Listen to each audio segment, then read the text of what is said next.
Assalamualaikum, salam sejahtera. Bertemu kembali ke My Channel. Bersama saya Muhammad Azruddin Sahudin, pensyarah bagi program Diploma Kejuruteraan Elektrik Tenaga Hijau, Jabatan Kejuruteraan Elektrik, Politeknik Polisen. So, untuk konten kali ini, saya akan memberi penerangan dan perkongsian berkaitan dengan subjek Fundamental Programming ataupun kod subjek ini di Politeknik adalah DEC 20012. Untuk subjek ini dah lama dah saya tak buat konten berkenaan dengan subjek ini. So, untuk kali ini saya akan cover chapter 4 iaitu berkenaan dengan looping statement. Okey, untuk looping statement ni saya akan pecahkan kepada dua bahagian. Yang mana ini memastikan penerangan saya tidak terlalu panjang dan masa tontonan pun tidak terlalu panjang. Itu sebab saya bagikan chapter 4 ni kepada dua part. Walaupun pada hakikatnya chapter 4 ni saya boleh habiskan dalam satu konten saja. Okey, so kepada yang baru menonton konten di dalam MN ini, selamat datang saya ucapkan. Terima kasih kerana menonton konten yang saya sediakan. Dan jangan lupa untuk like, share, subscribe, tekan butang loceng untuk mendapat notifikasi terkini berkaitan dengan konten-konten yang saya akan letak dalam MN ini. Okey? So, tanpa buang masa, kita pergi kepada konten pengajaran yang telah saya sediakan untuk kali ini. Jom.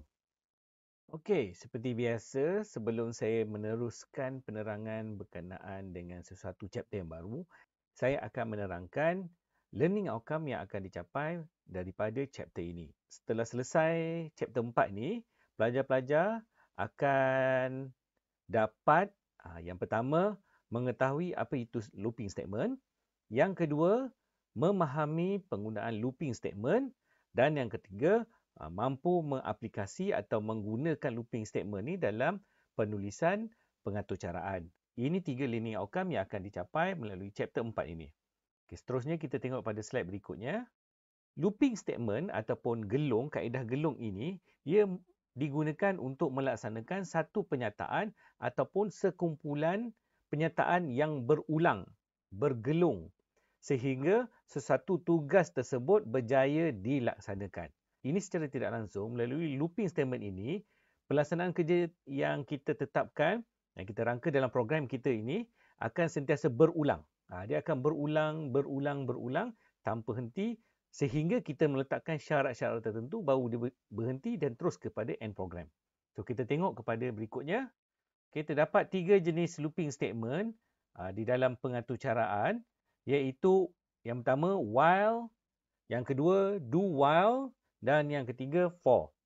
So, untuk siri yang pertama ini, saya akan pergi kepada dua jenis yang pertama dulu, iaitu while dan do while sahaja dulu. So, yang terakhir for, saya akan sentuh kepada siri yang kedua. Jadi, kita teruskan kepada jenis looping statement yang pertama, iaitu while statement. While statement ini, ia merupakan satu ungkapan yang berada pada kedudukan selepas kata kunci while. Nanti kita tengok di mana kedudukan dia. Di mana ia boleh menjadi ungkapan sama ada arithmetic ataupun ungkapan yang bersyarat. Terdapat dua keadaan yang boleh diambil kira bagi ungkapan, iaitu false ataupun true. Kita tengok pada false, sekiranya ungkapan tersebut adalah false, so dia akan menghasilkan keadaan zero, dan jika ungkapan itu adalah true, ia akan menghasilkan satu keadaan non-zero. So, kita tengok macam mana ungkapan ini ditulis. Okey, jika anda perhatikan belakang saya ini, ia merupakan salah satu contoh penulisan bagi looping statement jenis while. Seperti yang saya terangkan tadi, expression dia akan berada selepas while. Situ kalau awak tengok perhatikan, while, kurungan, expression. Baru kita letak statement kita. Ini adalah format penulisan bagi while untuk looping statement. So, kita tengok macam mana pelaksanaan dia. Sekiranya kita rujuk kepada format penulisan untuk ungkapan tadi, okay, so kita pergi yang pertama, ekspresi dalam kurungan akan dinilai. So, sebarang expression yang kita tetapkan di dalam kurungan tersebut akan diambil sebagai condition awal. Dan sekiranya ungkapan ini benar, dia akan pergi kepada yes kalau perhatikan situ. Dan yes, ia akan looping terus kembali kepada atas. Ini dikata dia akan looping. Berulang. Akan tetapi perlu diingat bahawa penulis program perlu melakukan sesuatu bagi memastikan gelung yang kita hasilkan ini berhenti bekerja. Ini awak boleh rujuk kepada chapter 3 dan chapter 2. Macam kita, bagaimana kita nak stopkan looping tersebut. Menggunakan contoh-contoh terdapat pada chapter 3 dan chapter 2.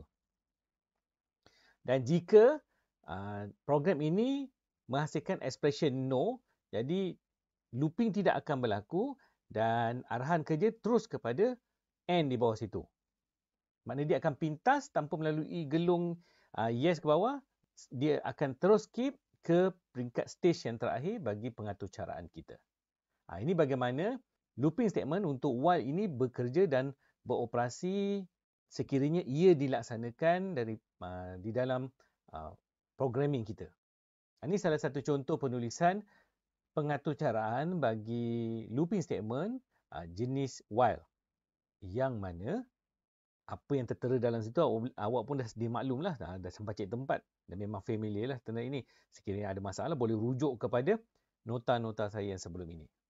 Jadi keluaran yang akan dihasilkan adalah seperti berikutlah, 1, 2, 3 dan 4. So dia akan counting. Dan sekiranya kiraan tersebut cukup 4, dia akan endkan program. Sebab apa? Jika awak perhatikan while situ, looping kita hanya akan berulang, bergelung, counting sehingga nombor 4 saja. Sebab kalau perhatikan X mesti kurang daripada 5. So sekiranya lebih daripada 5, terus dia akan pergi kepada end program. Itu bagaimana program kita ini beroperasi. Okey, seterusnya kita tengok looping statement jenis yang kedua, iaitu do while. Tadi while, sekarang kita tambah do while. Okey, so kita tengok bagaimana looping statement bagi do while ini beroperasi. Looping ataupun gelung ini akan melaksanakan penyataan ataupun expression bagi program yang kita rangka ini dahulu sebelum looping tersebut diuji berdasarkan syarat-syarat yang telah kita tetapkan.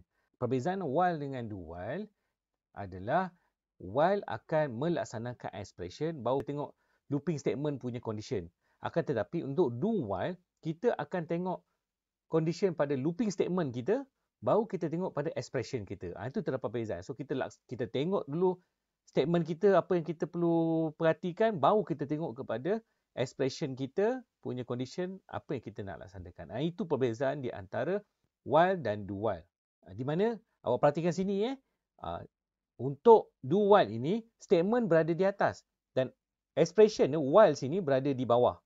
Berbanding pada while sini akan berada di atas dan statement berada di bawah, dan do while ni pula while berada di bawah sekali dan statement berada di atas. Itu yang saya katakan tadi.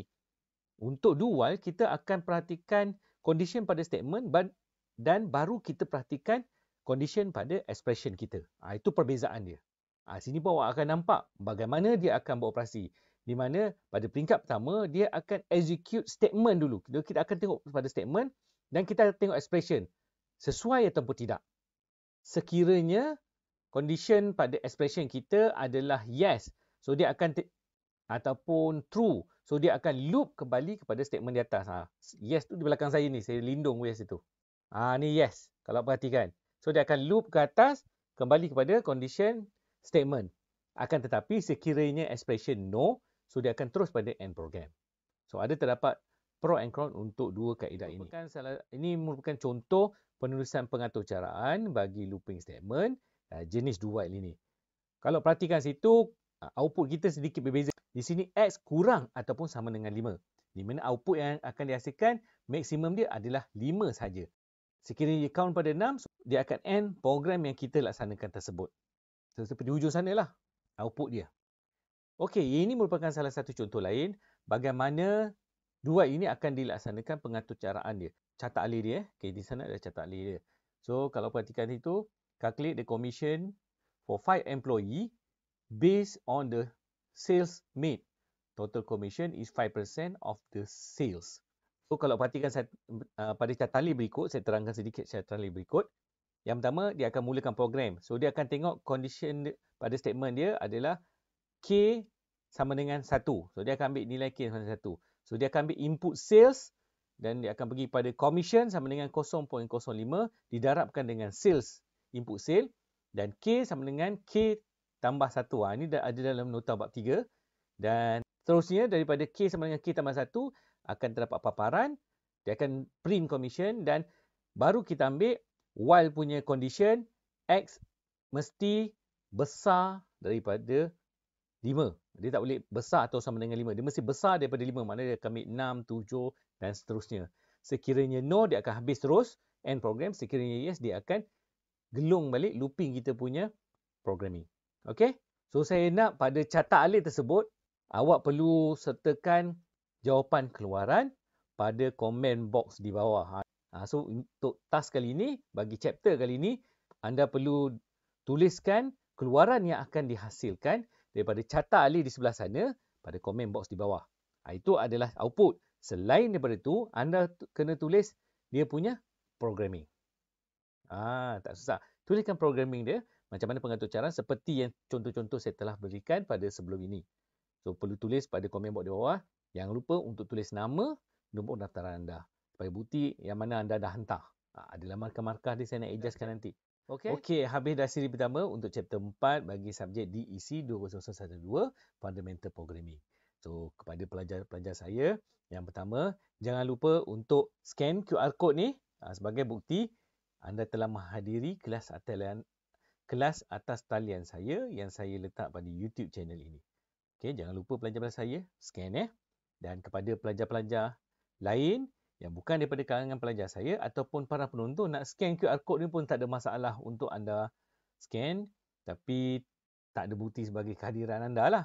So, yang paling penting kepada pelajar-pelajar saya, jangan lupa scan bukti kehadiran. So, itu saja untuk konten saya kali ini.